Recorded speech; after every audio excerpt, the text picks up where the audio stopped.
सोचो एक ऐसा वक्त जब कायनात धीरे धीरे ठंडी हो रही थी। बिग बैंग के फौरन बाद जो गर्मी और टेम्परेचर इन्फ्लेशन था वो अब आहिस्ते आहिस्ते कम होने लगा था। कायनात अब भी गर्म थी, लेकिन कायनात में गर्मी की शिद्दत जो उसकी क्रिएशन या जो बिग बैंग के वक्त थी वो आहिस्ते आहिस्ते कम होने लगी थी। कायनात में चारों तरफ एक्टिविटी तो मौजूद थी, लेकिन वो जो गर्मी और टेम्परेचर की शिद्दत थी वो दीवानगी वाली शिद्दत अब मौजूद न थी। कायनात में प्रोटॉन, न्यूट्रॉन, इलेक्ट्रॉन ये तीन पार्टिकल्स बन चुके थे और ये आपस में इंटरेक्ट करते अलग हो जाते, फिर इंटरेक्ट करते, फिर अलग हो जाते और इसी प्रोसेस से गुजर रहे थे। इनके इंटरेक्शन के साथ इन पार्टिकल्स की पूरी कोशिश थी कि किसी तरह एक ऐसे स्टेबल फॉर्म में इकट्ठे होना शुरू हो जाएं कि एक एटम को क्रिएट कर सके, लेकिन कायनात का टेम्परेचर अब भी इस चीज की इजाजत नहीं दे रहा था कि ये तीनों एलिमेंट्स आपस में मिलकर इसी एटम की तख्लीक कर सके। ये पार्टिकल आपस में जुड़ तो जाते, लेकिन टेम्परेचर इतना ज्यादा होने की वजह से फिर दोबारा इनको सेपरेट होना पड़ता और इसी कश्मकश में इन पार्टिकल्स की आपस में इंटरेक्शन और सेपरेशन का जंग वाला प्रोसेस कंटिन्यू था। सिंपल कहा जाए तो कायनात में एलिमेंट्स मौजूद थे, लेकिन वो एक अनस्टेबल बैलेंस में मौजूद थे। फिर धीरे धीरे वक्त गुजरता गया और कायनात का टेम्परेचर और ज्यादा डाउन होना शुरू हुआ और यहाँ एक नया और बहुत ही इम्पोर्टेंट मरहला स्टार्ट हुआ कायनात के अंदर, और इस मरहले को साइंस में न्यूक्लियोसिंथेसिस का प्रोसेस कहा जाता है। जी हाँ, ये वही प्रोसेस था जहाँ डिफरेंट एलिमेंट्स मिलकर एटम का बुनियादी हिस्सा क्रिएट करते हैं, जिसे हम न्यूक्लियस कहते हैं, या यूँ कह दें एटम का सेंटर पार्ट न्यूक्लियस जो एटम को स्टेबल रखने में मदद करता है उसकी क्रिएशन करते हैं। लगभग 3 से 4 मिनट बाद कायनात का टेम्परेचर इतना डाउन हो गया कि एक स्टेबल कंडीशन क्रिएट हो गई, जहां इन पार्टिकल्स ने मिलकर पहला एटम न्यूक्लियाई बनाया और इस कायनात में सबसे पहला जो एटम न्यूक्लियाई बना वो हाइड्रोजन का बना। हाइड्रोजन का न्यूक्लियाई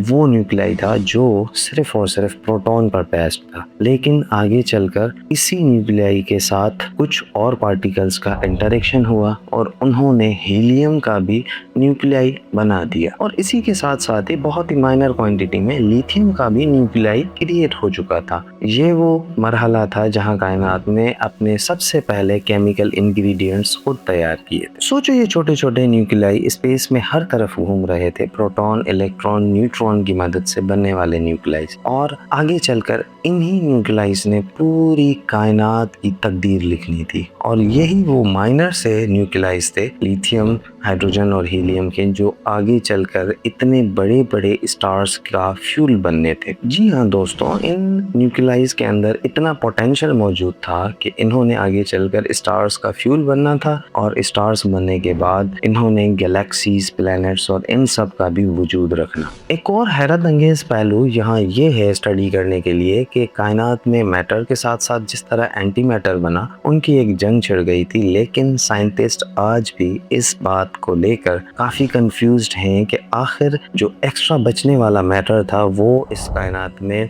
बचा किस तरह था। अगर मैटर बना तो मैटर का एग्जैक्ट सेम अमाउंट में एंटी मैटर बनना था, लेकिन मैटर की एक्स्ट्रा जो पार्ट, जो बिलियन में एक एक्स्ट्रा मैटर बना था, उसका पार्ट बना था, वो आज इस सारी कायनात के बनने का सबब बना। और इसके पीछे क्या राज था कायनात का, साइंटिस्ट आज भी इस बात को समझने से कासिर हैं। लेकिन इसी इम्बैलेंस की वजह से आप और हम इस बात को अच्छे से समझते हैं कि ये पूरी कायनात वजूद में आई। अगर वहाँ चीज़ें बिल्कुल बैलेंस्ड फॉर्म में होती तो आज कुछ भी कायनात में मौजूद नहीं होता और अब भी कायनात उसी एनर्जी वाले प्रोसेस में होती जहां मैटर एंटी मैटर से रिएक्ट करता और एनर्जी में कन्वर्ट होता और एनर्जी दोबारा से कोई पार्टिकल्स बनाती और वो पार्टिकल्स एग्जैक्ट सेम अमाउंट में बनते, फिर वो दोबारा एक दूसरे से इंटरेक्ट करते और एक दूसरे को ख़त्म कर देते और यही प्रोसेस गो ऑन होता और कायनात किसी स्टेबल फॉर्म में वजूद पा ही नहीं सकती। अब कायनात का टेम्परेचर धीरे धीरे और कम होने लगा था।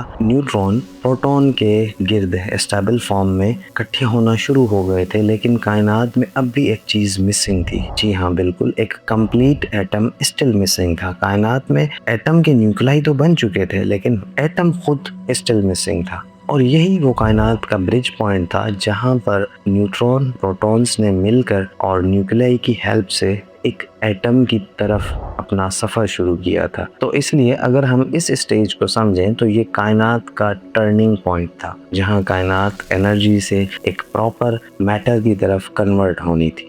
یہ وہ وقت تھا جب اسٹرکچر بن رہا تھا، جب فنڈامنٹل پارٹیکلز بن چکے تھے، ہر ایک چیز تیار تھی. فیوچر میں کمپلیکس جو ہمارے ریئیکشنز تھے، جو ہماری کریشنز تھی، ان سب کا بیج بو دیا گیا تھا. یہ نیوکلیو سینتھسس صرف ایک سائنٹیفک پروسیس نہیں تھا، بلکہ یہ کائنات کا وہ کیمیکل پروسیس تھا جس نے پوری کائنات کی ہسٹری لکھی اور جس نے آگے چل کر ہر ایک چیز کی بنیاد رکھنا. اور بالآخر انہی سب چیزوں کی ہیلپ سے زندگی ممکن ہونی تھی.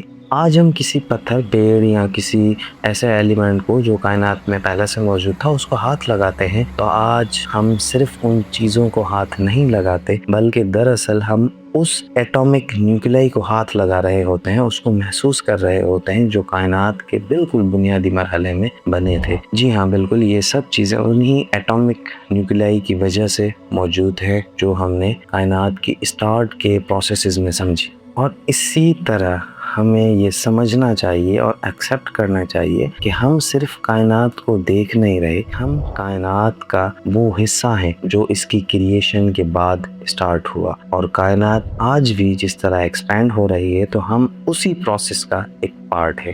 تو دوستو، کہانی یہاں ختم نہیں ہوئی، ہماری کہانی اسٹل جاری ہے اور یونیورس کا سفر کس طرح ایٹامک نیوکلیائی سے آگے بڑھا اور کس طرح ایک پراپر ایٹم بنا، یہ سب چیزیں اس کہانی میں ہم آگے اسٹڈی کریں گے. جی ہاں، بالکل آگے کا پارٹ اس کہانی کا اور زیادہ فیشینیٹنگ ہے جہاں ہم ان سب چیزوں کو اسٹڈی کریں گے. اس ویڈیو کو پورا دیکھنے کے لیے thanks a lot. Stay tuned. Channel کو سبسکرائب نہیں کیا تو کائنڈلی چینل سبسکرائب کر دیں اور ویڈیو کو شیئر کر دیجیے گا. دعا میں یاد. اللہ حافظ.